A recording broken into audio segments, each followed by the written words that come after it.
Wal an ma hiya syurutu sihhatis shalah. Sekarang apa syarat sah salat?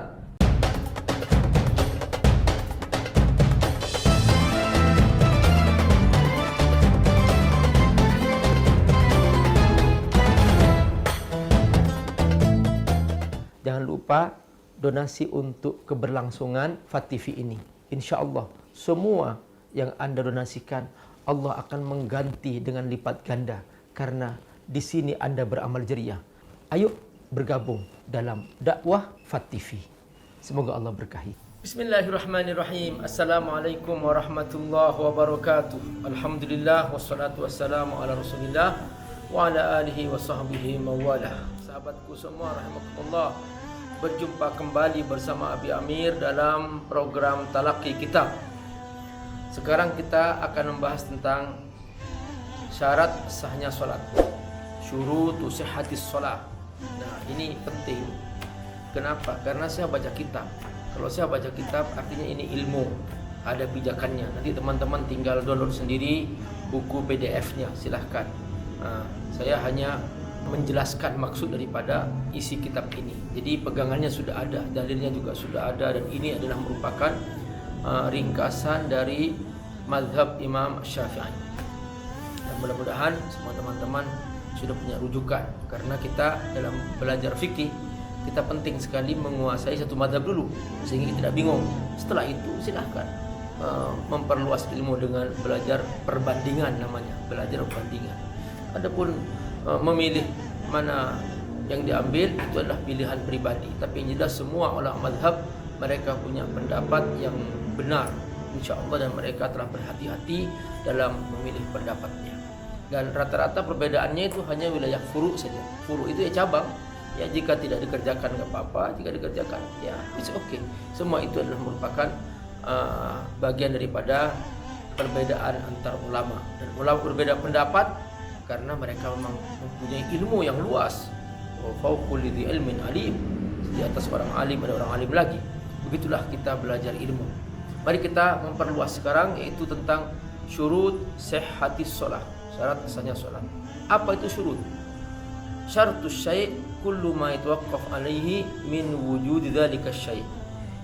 Yaitu sesuatu yang bergantung kepadanya adanya sesuatu yang lain. Jadi ini sesuatu, dia tidak mungkin bisa terlaksana tanpa sesuatu ini. Nah, sesuatu ini namanya syarat. Ya, ini penting sekali. Wa huwa laisa juz'an minhu. Dia tidak termasuk bagian daripada itu. Misalnya, ini salat. Salat tidak sah tanpa wudu. Maka wudu syarat sahnya salat. Tapi wudu bukan termasuk salat. Wa laisa juz'an minhu. Menghadap kiblat syarat sahnya salat, tapi dia tidak termasuk salat dan tidak termasuk bagian dari salat. Itu namanya syarat. Walaysa juz'an minhu. Misal an-nabat, contohnya pohon. La budda liwujudihi ala wajhil ard min al-matar. Supaya pohon ini tumbuh, syaratnya adalah harus ada air hujan. Ma'al ilm bi anal matar la yajuz'an min nabat, padahal jelas hujan bukan termasuk dari pohon. Fal matar idan syartun liwujudin nabat, berarti hujan syarat untuk tumbuhnya pohon. Wal an ma hiya syurutu sihhatis shalah. Sekarang apa syarat sah salat? Setelah syurutuha inda Imam Asy-Syafi'i. Kita ringkas dari mazhab Imam Syafi'i. Pertama, at-taharah, itu harus suci. Harus suci. Di sini ada beberapa suci. Pertama, taharatul jism minal hadas. Sucinya badan dari hadas. Fal muhdis la tasihhu salatuhu. Sawa'an kan hadas aswar wa huwa faqdul wudu au akbar kal janabah. Orang yang punya hadas, dia tidak sah salatnya. Baik hadas kecil seperti dia punya wudu, atau hadas besar seperti dia junub.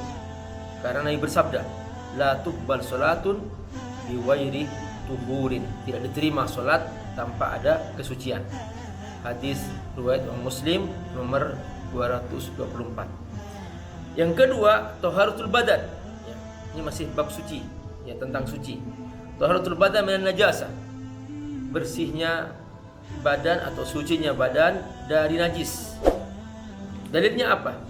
Ini dalilnya tentang hadis yang menceritakan tentang orang yang disiksa di kubur. Jadi Nabi suatu hari bersama sahabat-sahabatnya, di antara mukjizat Nabi, dia bisa mendengar siksa kubur. Kata Nabi, berhenti dulu. Iya, ini penghuni kedua kuburan ini diazab oleh Allah. Innahuma la yu'adzaban. Sahabat kaget, kenapa wahai Rasul diazab?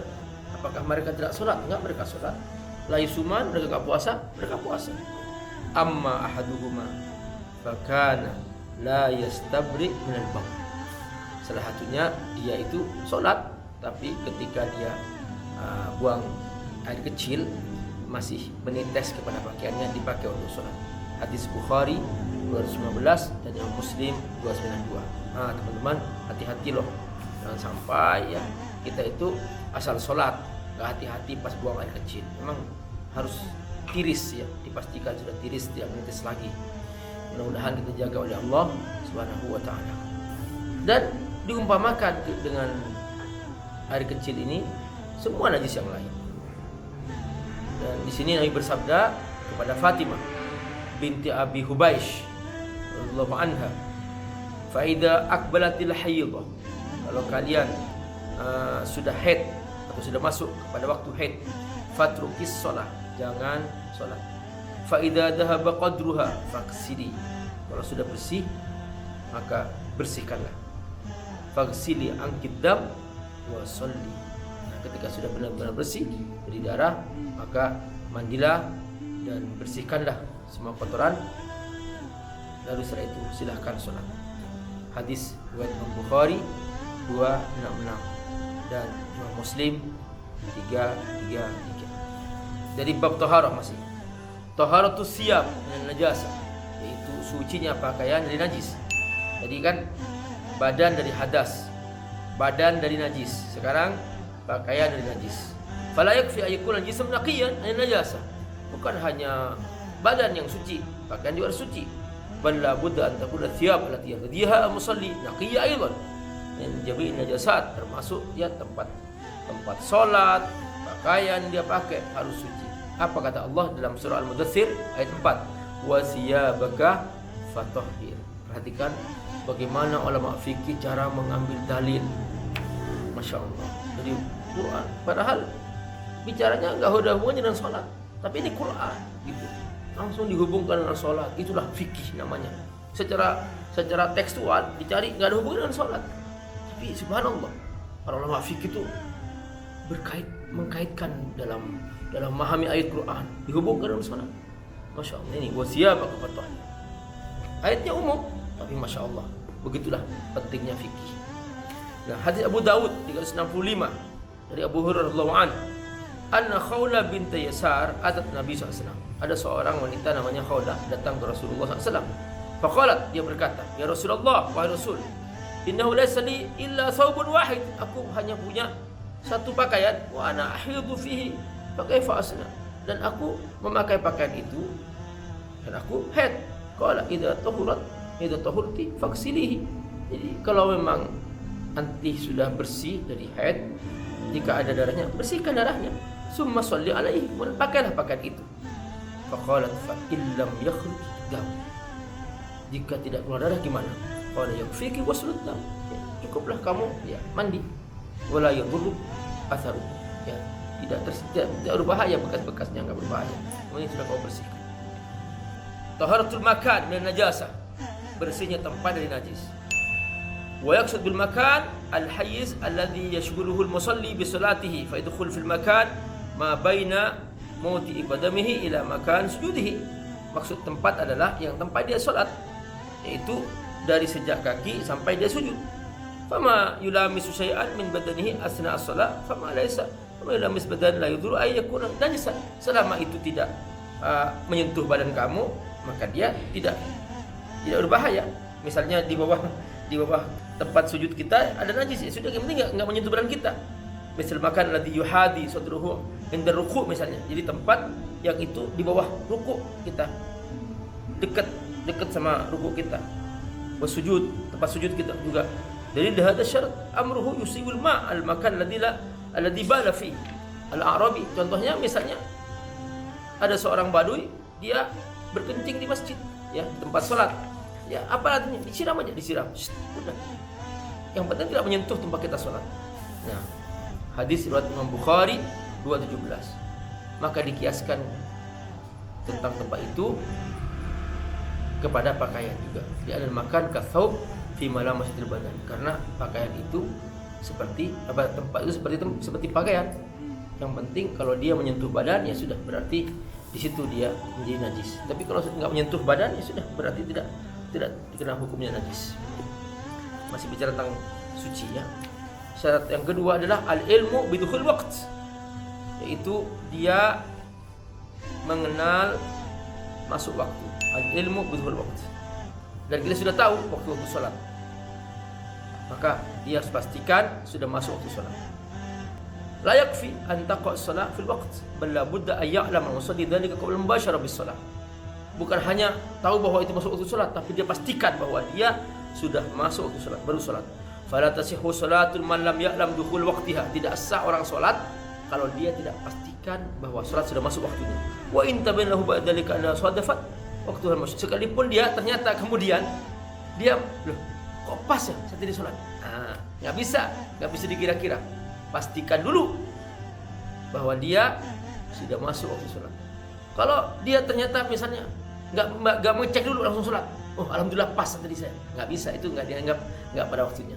Perhatikan di sini, wa in tabayyana lahu ba'dzalika anha sadafat waqtuha al-masyru', maka tidak bisa diterima. Tetap harus pastikan bahwa nih, la tasahhu sholatu man lam ya'lam dukhul waqtiha. Tidak sah orang yang sholat tapi tidak tahu apakah dia masuk waktu atau tidak. Kenapa? Karena sholat harus berdasarkan kepastian sudah masuk waktunya.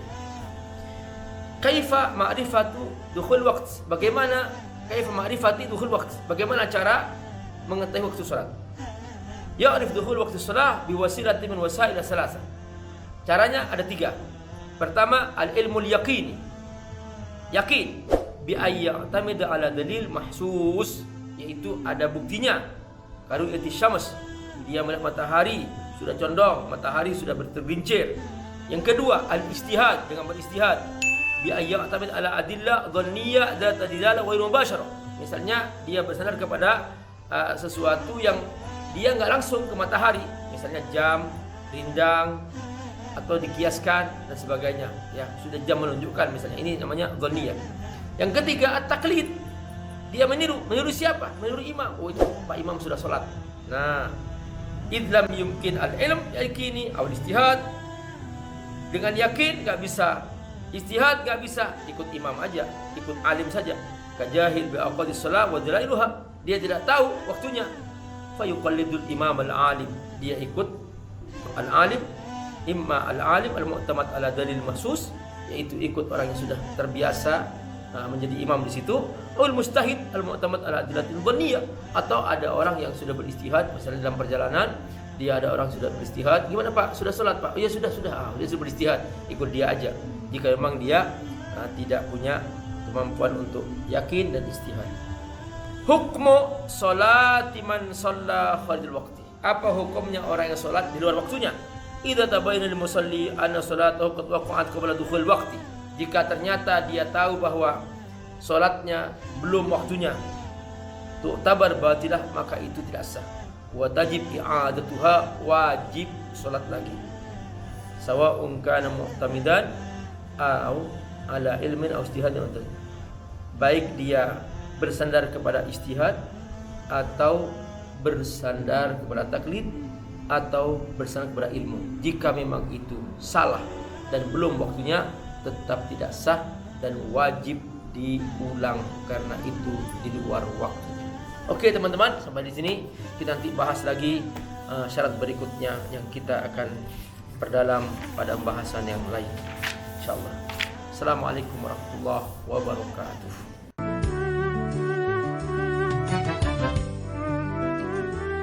Abi sebagai pengasuh pondok pesantren Fadlul Tafsir Fadl Institute mengucapkan terima kasih kepada seluruh donatur yang telah membangun semangat kami dengan donasinya, sehingga apa yang telah Anda sumbangkan, wah itu sudah kami salurkan amanah itu. Tuh lihat, ini sudah menjadi pondok-pondok pesantren yang kita saksikan ini. Nah, ini sudah ada. Alhamdulillah, adalah berkah dari sumbangan Bapak dan Ibu.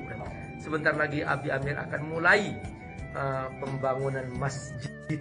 Mudah-mudahan dengan adanya masjid ini, maka tempat bagi para santri untuk belajar menghafal Quran mereka semakin leluasa, karena selama ini mereka tidur, belajar di tempat yang sama, sholat di tempat yang sama. Mudah-mudahan semua yang Bapak Ibu infakkan, wakafkan untuk santri ini, hanya Allah yang bisa membalas kebaikannya.